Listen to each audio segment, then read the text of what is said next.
Agricultura en casa, hoy con el doctor Carlos Elber, que es oriundo de Basavilbaso, que por muchos años se fue, hizo una carrera judicial realmente importantísima, ocupando prácticamente todos los cargos, llegando a lo máximo, pero ha vuelto y hoy está aquí junto a nosotros y es realmente un placer, un lujo poder contar en este programa con su presencia. ¿Qué tal, Carlos? ¿Cómo está? Muy bien, gracias. Bueno, a ver, dije bien, ¿no? Usted se crió, cometió un error cuando vino, porque le dije, usted se crió en esta calle donde está el canal, pero resulta que es de Barrio Centro. Soy oriundo del centro. En ese libro hay una foto Sí, mía en esa casa. Esa casa está en la calle Barón Hirsch, enfrente a donde ahora hay una casa que vende productos veterinarios, si no me equivoco. sí, Y era un complejo único que era el taller mecánico de mi padre. claro. Mi padre tuvo un progreso económico importante cuando Perón reabrió la importación de maquinaria agrícola. Ujú. Y don Benito Tiefenberg, que era nuestro vecino, un hombre muy importante, eh, le propuso que fuera el representante de Agar Cross, una compañía cerealera muy importante en aquel entonces, de origen inglés, que sea el representante en Basavilbaso para la venta de maquinaria agrícola. Y mi padre empezó a vender tractores como pan caliente, a punto tal de que su apellido en toda el área rural del departamento era muy conocida. Sí, Eh, bueno, y como prosperó, compró este terreno que tenemos aquí atrás y hizo su casa y su taller, y luego eso fue prosperando en otros rumbos porque él fue concesionario ICA claro. de Basavilbaso y luego concesionario Renault. Es que a esta esquina justamente se la asocia con la ICA. Sí, era la ICA que luego fue ICA Renault y Sí, finalmente Renault. claro. Y Carlos, usted de Barrio Centro, aquí enfrente, ¿en qué año o en todo caso cuántos años tenía? No exactamente, me acuerdo, yo llegué con 7 años cumplidos. Ujú. Eh, y yo había iniciado primero inferior en la Escuela Nacional, que quedaba más o menos donde está el supermercado, eh, donde está la farmacia León, Sí, enfrente. claro. Ahí cursé primer grado inferior. Ujú. Al mudarnos, en la Escuela Nacional número 58 todavía estaba en construcción. Entonces hice primero superior en la Escuela 33. Ujú. Y cuando la escuela estuvo lista ya para segundo grado, pasé nuevamente Claro, a la Nacional 58, donde terminé la primaria. bien. Mi compañera de banco de primero inferior terminó conmigo Ujú. y le quiero hacer un pequeño homenaje, fue Margot Pianovi, Claro, que que falleció ha recién. fallecido recientemente. Ujú. Mantuvimos la relación toda la vida, aunque con los altibajos de que yo Claro. venía muy esporádicamente a Vaso Ujú. del Vaso. Bien, y una vez que usted termina la primaria, ¿cómo sigue su historia? La historia siguió con un frustrado primer año en Villaguay, Ujú. en el Colegio Nacional, donde las cosas no marchaban muy bien, según el juicio de todos, Ujú. con mucha razón. Y entonces mi madre, sin consultarme, me metió en el Liceo Militar General Belgrano, en Santa Fe. Hice toda mi secundaria en Santa Fe, en el Liceo Militar, y luego me fui a estudiar a Rosario. Y cursé varios años en Rosario y por razones políticas tuve que mudarme de apuro a Santa Fe Ujú. nuevamente, donde nos encontramos todos los prófugos de la política universitaria, Claro. entre ellos uno muy célebre, Chacho Carlín, Ujú. que es mi precedente en la libreta de enrolamiento. Ajá, La de él termina en 912, la mía en claro. la 913. Y por suerte se siguen frecuentando, Sí, viendo. sí, sí, Sí, somos sí. muy amigos, eran muy amigos de mi familia, los Ujú. padres. De modo tal que terminé en Santa Fe y mi idea era quedarme en Rosario. y por una casualidad vine a Basavilbaso a traer el diploma a mis padres y alguien del pueblo me entusiasmó con la idea de que me quede, que había una vacante en Tala, que yo tenía que entrar a la justicia, y eso sucedió. Se le veía en condiciones. No, no eran condiciones porque uno estaba más verde que un pepino, pero lo cierto es que entré interinamente como secretario en el juzgado de instrucción de Tala. 4 años más tarde me ascendieron a defensor de pobres y menores y 4 años después me ascendieron a juez de instrucción en Concordia. Bien.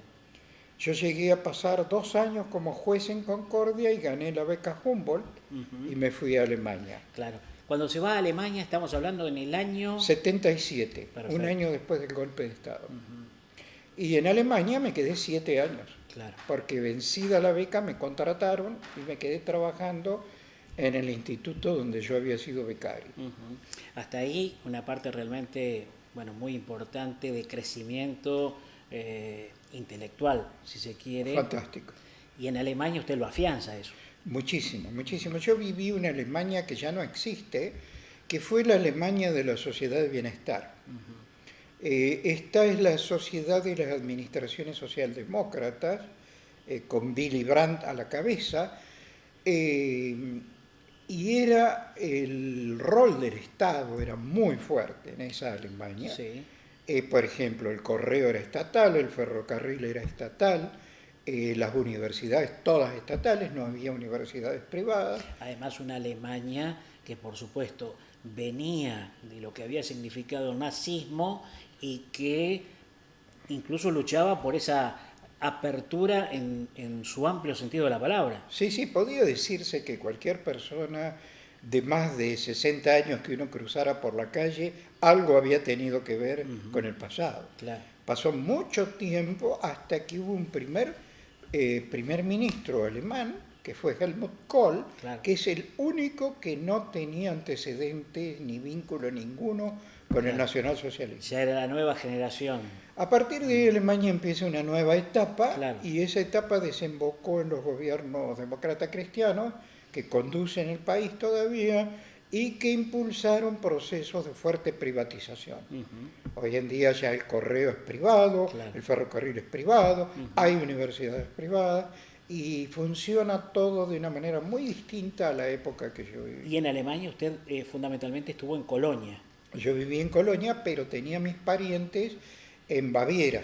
Mi padre era oriundo de una ciudad media, Aschaffenburg, que queda a 50 kilómetros de Frankfurt, del aeropuerto, digamos. Sí, sí. Y ahí yo tenía primos, mi tía, y bueno, y tuvimos una relación de familia muy intensa, muy Cuando buena. usted regresa, justamente, y ya por suerte en la Argentina estamos en democracia, también en nuestro país es como que recomienza su carrera y que, bueno, lógicamente uno puede, a ver, coincidir o no con usted desde el punto de vista del criterio legal, pero que usted ha tenido una carrera prominente es indiscutible.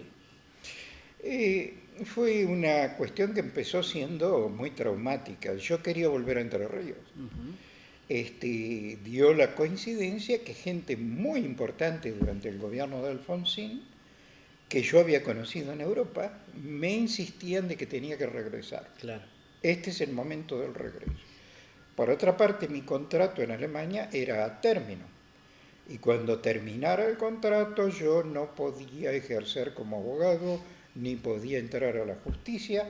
Mi cargo era solamente a nivel honorífico y a nivel académico contratado. O sea que mi futuro se achicaba mucho profesionalmente. Entonces yo pedí para volver a Entre Ríos y lamentablemente no me abrieron la puerta, pero sin que yo lo pidiera me abrieron la puerta de la Cámara Nacional de Apelaciones en lo criminal de Buenos Aires. Claro, nada menos.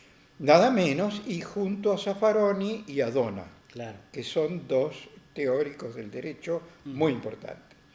Además está decir que todo el derecho que yo conocía previamente o me lo había olvidado o lo tenía muy Sí, sí, lo leí mal. en que usted, en este libro digo, La vida es un relato, donde habla de usted precisamente, que es como que tuvo que volver a adaptarse, Sí, se sí. tuvo que ayornar a las leyes argentinas. Nunca estudié tanto como en esos 2 primeros años. Pero le vino bien el hecho de estar en la Cámara, pero al mismo tiempo alternar con las universidades. Sí, fue otra sorpresa para mí que, eh, bueno, el grupo de gente que me trajo insistía en que yo tenía que entrar a la universidad. Y yo decía, pero no, tengo demasiado trabajo. Y no me solo me metieron en una, sino que me metieron en dos. Claro. Yo pasé a ser profesor, al principio interino, luego concursado, de la Universidad Nacional de Buenos Aires, nada menos, Uh-huh. y de la Universidad Nacional de Lomas de Zamora. En la Universidad de Lomas de Zamora yo estaba como adjunto de Zaffaroni, y Zaffaroni renunció y yo quedé como titular. Claro. O sea que era adjunto en Buenos Aires y titular en Lomas de Zamora, con un ejército de gente a mis órdenes, Uh-huh. que era realmente una responsabilidad tremenda. Y Pero tuve mucha suerte. en la Cámara, por supuesto, que ha tenido casos resonantes, Sí, casos que también lo he leído. Bueno, uno obviamente, estando en Basavilbaso, o cualquiera que está viendo el programa, estando en el lugar que sea, lo leía por los diarios, pero por ahí ni se imaginaba que estaba Carlos Elber ahí. sí, O que el Carlos Elber que fallaba era el oriundo de Basavilbaso. sí, efectivamente. Lo que ocurrió también es que yo tengo un corte muy grande con nuestro pueblo, porque yo me fui de aquí con 13 años. Claro. Y luego cuando estaba en Tala, yo me instalé en Tala, pasé a formar parte del pueblo, Sí, sí. y a Basavilbaso venía solo a visitar a mis padres aquí enfrente, a traerle los nietos para Uh-huh. que los visiten a los abuelos, pero eso era el fin de semana y puertas adentro. Claro. O sea, yo casi no daba una vuelta por el pueblo para ver cómo Uh-huh. estaba. Entonces, toda esa fase y luego mi vida en el exterior son una etapa muy larga, donde los únicos conocidos que me quedan son los que están en el cementerio o la gente más grande del Claro. pueblo. Y los nuevos que van apareciendo, como yo en este caso. Sí, sí, bueno, no tan nuevo porque Kleinman Padre era Claro. una institución ya en aquel entonces. Y esto que tengo acá sobre la mesa, que yo le dije, Carlos, tráigalos, porque es muy importante. Usted es un hombre de consulta, porque, a ver, no son libros de cuentos, son libros que los profesores universitarios, por supuesto, recurren. Bueno, usted, a ver, todos tienen que ver con el crimen en sí, ¿no es cierto? Usted es especialista. Sí, un especialista muy paradojal. En mi Uh-huh. vida todas han sido paradojas. Es algo así como la inercia de las bolas de billar, que Sí. según como pegue una bola en la otra, salen despedidas en la dirección que uno Uh-huh. menos espera. Yo en Alemania me especialicé, por cierto, mi carrera en Entre Ríos, que duró 11 años, fue casi exclusivamente en materia penal. Sí. Luego, en el instituto en Colonia, mi jefa, que era la doctora Kaufmann, quería que yo me haga especialista en Derecho Penal de Menores. Sí. Derecho Penal de Menores en Alemania es una rama autónoma, pero en la Argentina no, porque aquí no tenemos un código especial para menores. Bueno, a mí, yo estaba en un instituto de criminología, a mí me interesaba la criminología, pero no le pude casi entrar. Al volver a la Argentina participé en varios proyectos de creación del Código del Menor, uno de ellos en Entre Ríos, Uh-huh. otro en el Chaco y otro en la ciudad de Buenos Aires. Pero los resultados eran tan... Yo quedaba muy desconforme con los resultados porque en las comisiones se aceptaban cosas que después se borraban con el codo. Sí, sí. Y las cosas que salían como legislación no me satisfacían.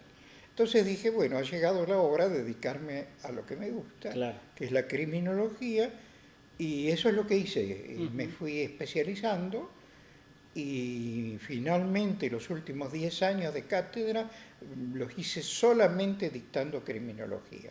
Y la misma tiene que ver con Latinoamérica, tiene que ver con nuestro país, tiene que ver con una visión global, digo por lo que uno ve en los libros. El crimen es una cosa universal que nació con el hombre y va a morir con el hombre. Desde Caín y Abel hasta ahora empezamos mal, empezamos con un homicidio. Claro. El crimen no es erradicable. Paradójicamente, yo a mis alumnos siempre les decía, si a mí me dejan emitir un decreto, yo elimino todo el delito con un solo decreto de un artículo. Me miraban desconfiados y decían, ese artículo diría, quedan abolidos el Código Penal y todas sus leyes complementarias. Entonces no hay más delito. El delito es una definición legal. Claro. Si eliminamos la definición, no queda el delito. Queda el hecho. Quedan los hechos, pero no son punibles porque no están codificados. De modo tal que... Bueno, usted sabe que por ese pensamiento son muy criticados los que forman parte de su rama, digamos. No, las críticas, por cierto, vienen de las críticas que yo de las que yo he sido objeto, vienen desde distintos ángulos. Uno es el hecho de pertenecer a una generación de teóricos y jueces que creen en las garantías constitucionales. Y las garantías constitucionales suelen ser un hermoso cuento para niños. Porque que la propiedad es inviolable, que el derecho a transitar, el derecho al trabajo, el derecho a la seguridad social. Si uno se pone a enumerar todos los derechos de la Constitución, uno dice, caramba, pero ¿cuántos hay que no se cumplen? Entonces el derecho no es una realidad, es una aspiración. Es una aspiración a la que queremos llegar, pero sabemos que no se puede y que nunca lo vamos a conseguir plenamente. Pero lo que sí se puede conseguir es una sociedad donde la ley sea respetada, que tenga un buen grado de aceptación y que no atrape constantemente a los peces chicos, sino que atrape también a las ballenas. Claro. Y eso es muy difícil de conseguir. Carlos, por ejemplo, estos libros usted ya los presentó en la Biblioteca Luz Obrera en una oportunidad. Exactamente. Si en Basavilbaso, si en la zona, en Rosario del Tala, hay gente que quiere recurrir a los mismos, ¿cómo puede hacer? Yo voy a donar todas estas obras a la Biblioteca Luz Obrera. Ah, perfecto. De hecho, estos libros ya tendrían que estar ahí, pero Lucrecia Chacón tuvo una serie de contratiempos, porque tuvo un accidente, luego se repuso, tuvo una desgracia familiar y luego vino la cuarentena, y ella quería hacer una reunión de la comisión directiva de la biblioteca para que yo entregue ahí los libros. Lo vi que estuvo participando justamente del cumpleaños de la biblioteca. Exactamente. Eso fue el año pasado. De esa biblioteca fui socio y ahí empezaron mis lecturas infantiles. Bien. Bueno, y ahora sí nos metemos en lo que tiene que ver con el Carlos Elber de Basavilbaso y que tiene una rica historia vinculada a un hecho que reflotó por suerte la semana pasada y que también está aquí nomás a metros de este lugar, que es el Cine Teatro Astral. Usted me mandó un correo en estas últimas horas donde se pone a disposición para contarnos justamente que eso para usted, como para muchísima gente, fue un faro también de la cultura, claramente. Para mí fue casi el nacimiento de una vocación, porque yo me volví un apasionado del cine y eso me duró toda la vida, y a punto tal que yo he sido socio de varios cineclubes nacionales y extranjeros y he fundado un cineclub también. Yo fui socio del Cineclub Rosario, de la Cinemateca Argentina que funciona en el Municipal San Martín en Buenos Aires. He sido socio del Cineclub Colonia, de Colonia, Alemania, y he fundado un cineclub en nuestro teatro en Tala, que se llamaba Grupo 10. El Grupo 10 llegó a tener una actividad bastante prolífica, con títeres, teatro para niños, biblioteca y cinemateca. Todo eso motivado justamente Todo por lo que motivado por acá. Mi querido Cine Astral. Yo vivía, la pared trasera del cine daba a mi casa. Claro. Y ahí hay respiraderos. Y como se inundó el sótano, eso transmite el sonido con mucha potencia. Cuando yo no podía ir al cine, escuchaba las películas poniendo la oreja en esos respiraderos. Si la película era argentina entendía algo, si Claro. no, no entendía nada, pero me las imaginaba. Sí. Y luego yo llegué a tener accesos legales e ilegales al interior del cine. El acceso ilegal era, por cierto, colarme, saltando la tapia de mi casa y entrando al baño del cine, Ya estaba dentro. estaba dentro. Luego se dieron cuenta de que la cantidad de filtrados era demasiado alta y pusieron una tapia para que no se pueda entrar por ahí. ¿De quién era o quién estaba al frente del Cine Teatro Astral en esa época? Cuando yo Porque el fundador es Rabinovich. Rabinovich. Sí, Don Rabinovich era dueño de un almacén muy grande aquí donde está la Unión Ferroviaria. exactamente. Y la señora de él era una mujer con muchas inquietudes culturales y lo habrá convencido. Y don Rabinovich hizo prácticamente una copia de la sinagoga en cuanto al tamaño, la construcción y demás, pero con un frente distinto arquitectónicamente Sí, y con todas las ventajas de la tecnología moderna de ese entonces, 1928 si no me equivoco, sí. que eran hermosísimas. Era un cine fantástico. Tenía foso para orquesta, tenía un telón de boca que era una maravilla, tenía decorados interiores, con todas las poleas con las que se hace el cambio de decorados en los grandes teatros, digamos, el 3 de febrero de Sí, Paraná. sí, el techo único en la Un zona. techo que se corría en las Claro. noches calurosas Sí, y sí. uno miraba las películas y para arriba veía las estrellas, en el mejor sentido de la palabra. El suelo era móvil, se podía poner horizontal para transformarlo en salón de fiesta. De hecho, pasaron numerosos acontecimientos culturales en su interior. Yo recuerdo haber visto festivales de la Peña Calá en el escenario, Sí, sí. he ido a conciertos que tocaban algunas orquestas, pero lo que más vi es cine. Cine, cine y cine. O sea que la sala para la época era realmente de avanzada. Era muy linda, sumamente cómoda, las butacas eran excelentes, era un cine maravilloso. Y yo, en mi pasión por el cine, me hice amigo del operador, con lo cual tenía el gran privilegio de que él me enseñe cómo se preparaban las películas para ensamblarlas para la proyección. Claro. Y como él tenía que probarlas, yo tenía el inmenso lujo de sentarme solo en la tertulia arriba a mirar los fragmentos de película que él probaba para ver por dónde había que ir. Las películas llegaban en unas bolsas de este tamaño al ferrocarril. Cada película de 120 minutos tenía más o menos 10 latas. Claro. Había que empalmarlas. Claro, es todo un arte. Era un arte, porque el rollo con el que se iniciaba la función estaba abajo Sí, sí. y el que lo iba a continuar iba puesto arriba.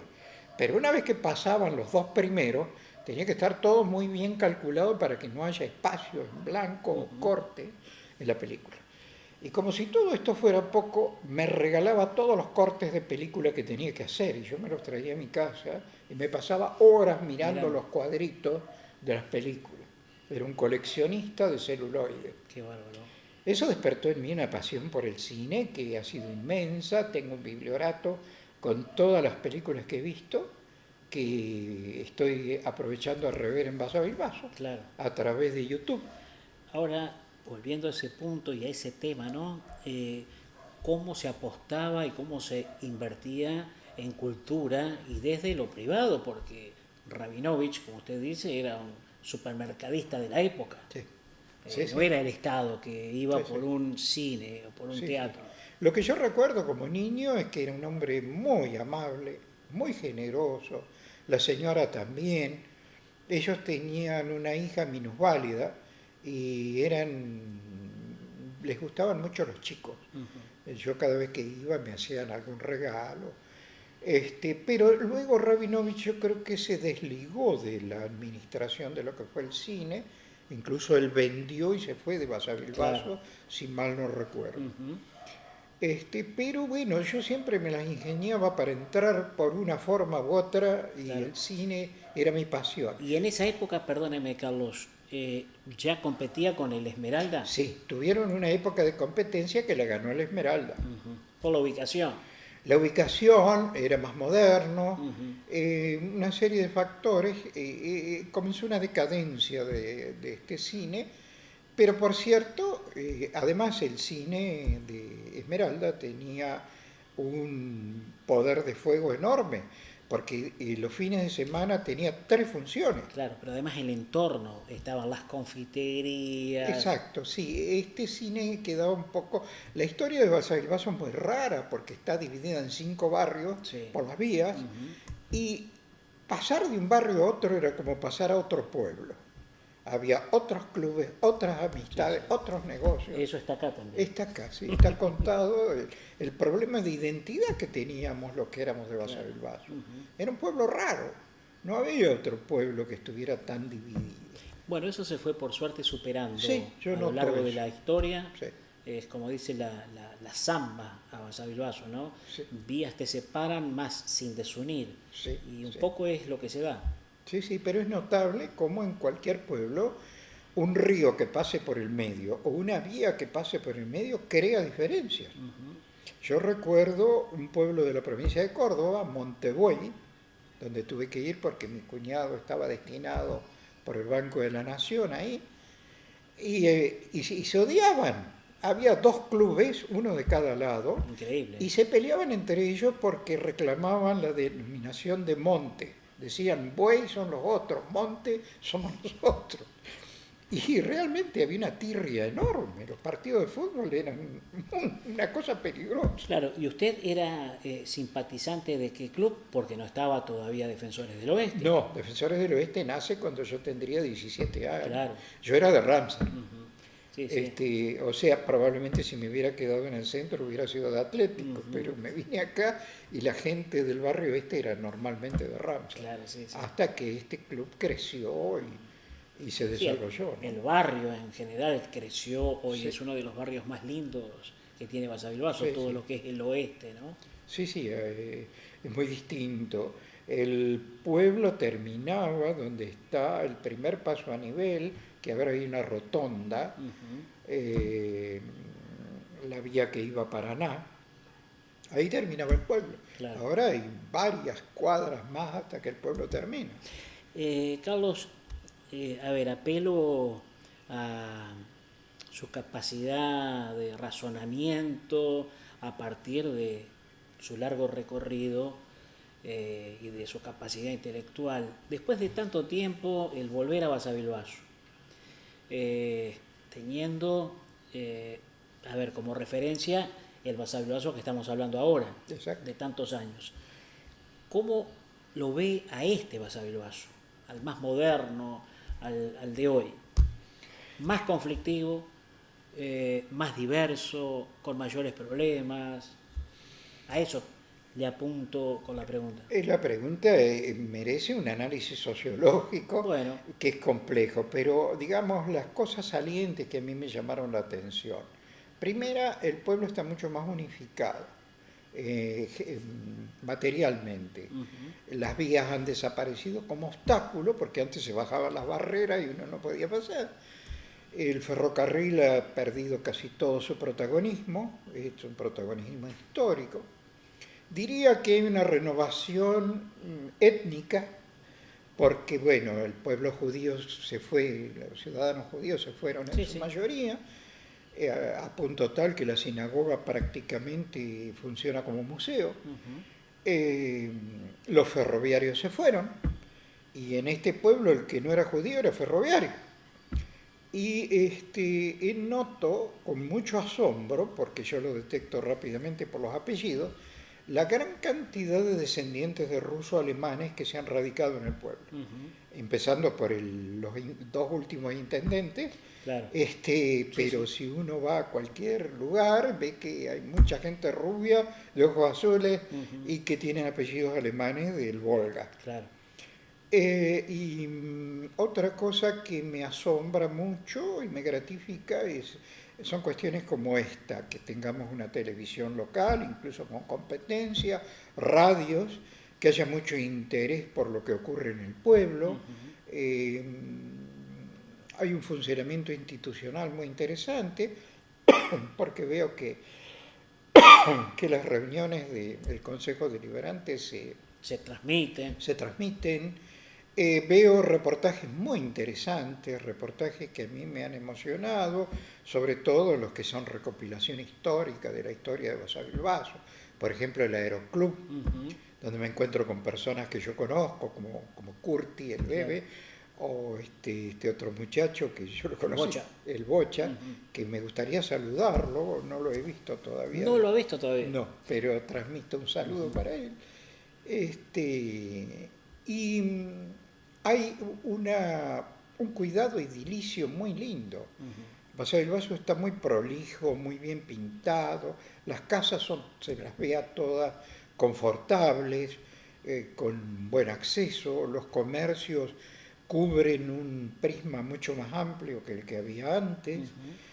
Y por cierto, el hecho de que ahora se puede vivir cómodo y actualizado en un pueblo chico. Antes vivir en un pueblo chico significaba que uno no tenía cultura, no tenía comunicación. Era el atraso. Y en Entre Ríos eso era peor, porque Entre Ríos era una provincia isla, muy aislada del resto del país. Y es buena su respuesta porque además, a ver, de tener su origen acá, usted tiene esa, como decía yo, capacidad de poder analizarla mejor porque ha recorrido prácticamente todo el mundo y es bueno tener siempre una referencia de alguien que justamente, como uno dice comúnmente, tiene mundo. Porque tranquilamente usted, como frontal que es, podría decir, bueno, no, me llevé la desilusión más grande de mi vida, el haberme vuelto.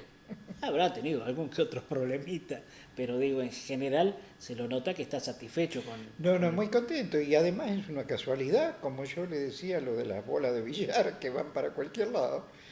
Yo empecé viniendo por curiosidad a ver cómo eran las termas. Y me gustaron mucho. A mí las termas en general lo heredo de mis padres. Es casi una pasión, me gusta mucho. Pero entiéndase una terma puesta con función de relajamiento y descanso. Claro. Yo muchas veces criticaba cosas de termas porque por ahí las veía transformadas en una discoteca. Y yo decía, no, ustedes no pueden poner esta música. Este es un lugar de relajación para gente grande. La muchachada tiene el polideportivo, tiene sus parlantes ahí. Son esas cosas de viejo que uno ya no tolera mucho. Pero me gustó tanto que un buen día dije, voy a comprar como inversión un lote. Y luego esa idea se combinó con otros acontecimientos que pasé. Yo vivía en Pilar, tenía una quinta muy buena, muy linda, que era muy grande, pero ya se me hacía muy difícil el mantenimiento y demás, estaba muy lejos de mis hijos. Entonces me compré un departamento en Tigre.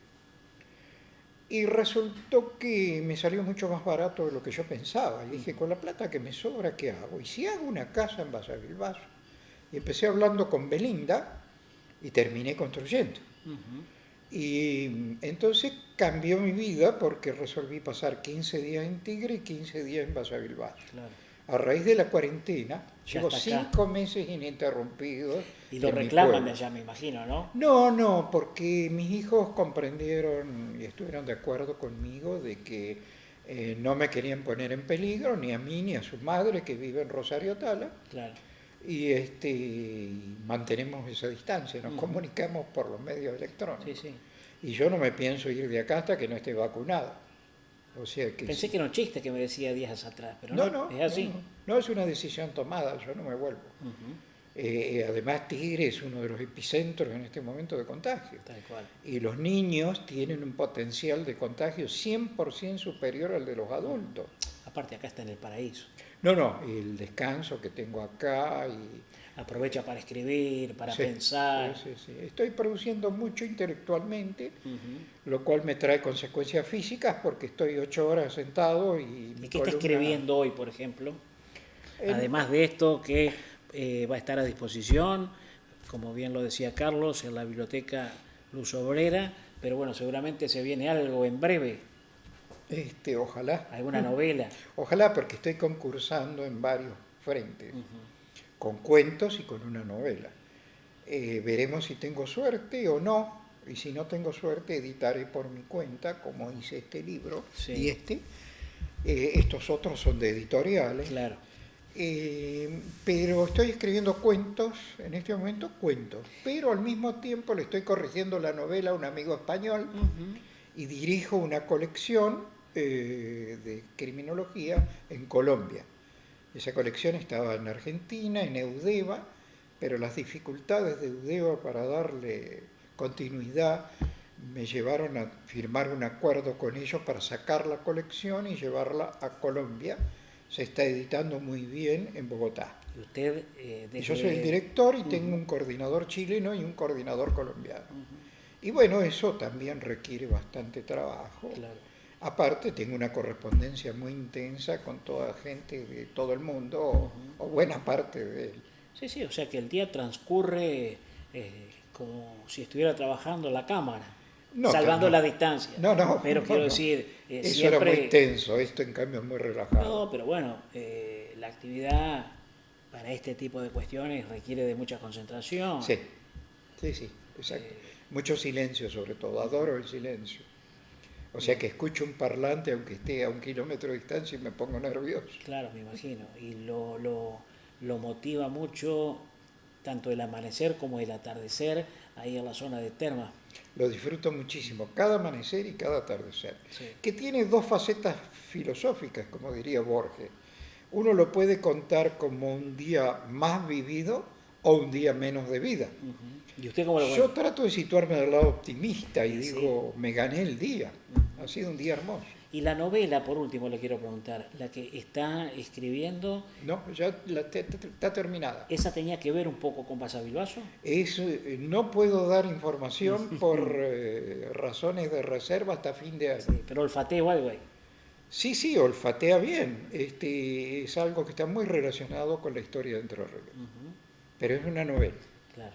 Yo escribí una novela, que es esta que está aquí, que trata, yo tomo la vida del Petit Orejudo, Claro. que fue nuestro primer asesino serial, lo sigo a través de la historia y eso recrea la historia argentina de 1900 a 1947.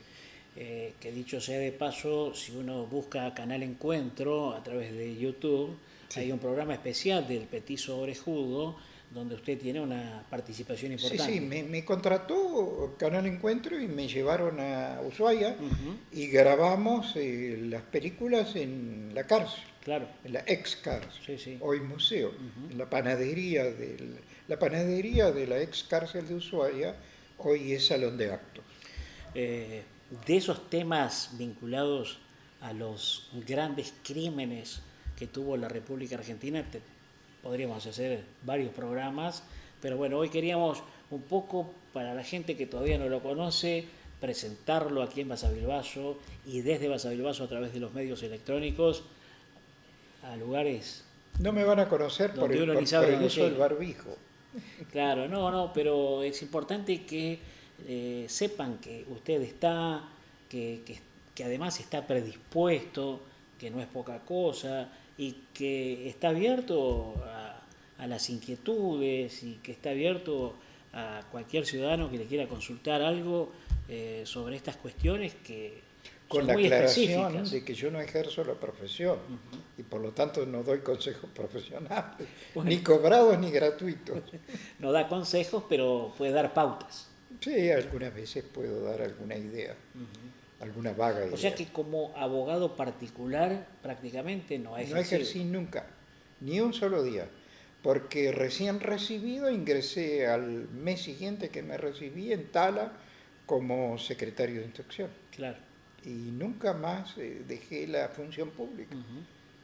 En Alemania tampoco, porque estaba en una universidad y con un contrato como funcionario público. Carlos, gracias por haber venido, la pasó bien. Fantástico. Bueno, Me encanta hablar de estos temas. lo vamos a volver a convocar. Sí, lo que deseo es que podamos rescatar el astral. Bueno, ese también será motivo Es una parte de mi vida. de otra entrevista más específica ¿Cómo no? y ahora que está el grupo y que la gente realmente está muy embalada y que ya en breve estarán bueno, trabajando para lo que va a ser el gran proyecto, seguramente van a requerir de usted porque entre otras cosas uno o fundamentalmente quienes hacen el proyecto necesitan nutrirse de la historia. Sí, sí, sí. A mí me emocionó mucho enterarme de eso a través justamente de este canal. Me sorprendió, entonces entré en internet, empecé a buscar y vi que la iniciativa en realidad data de 10 años atrás. Claro. Y lo que más pena me dio es que en aquel entonces se necesitaba 1,5 millones para actualizarlo. ¿Cuánto es 1,5 millones hoy? ¿Y cuánto puede llegar a ser mañana? Que esa es la otra pregunta. Exacto. Por ahí, Exacto. más o menos. Sí, tenemos un mañana que tiene cualquier cosa menos precisión. Gracias, Carlos. No, al contrario. Cultura en casa, un lujo con Carlos Elber.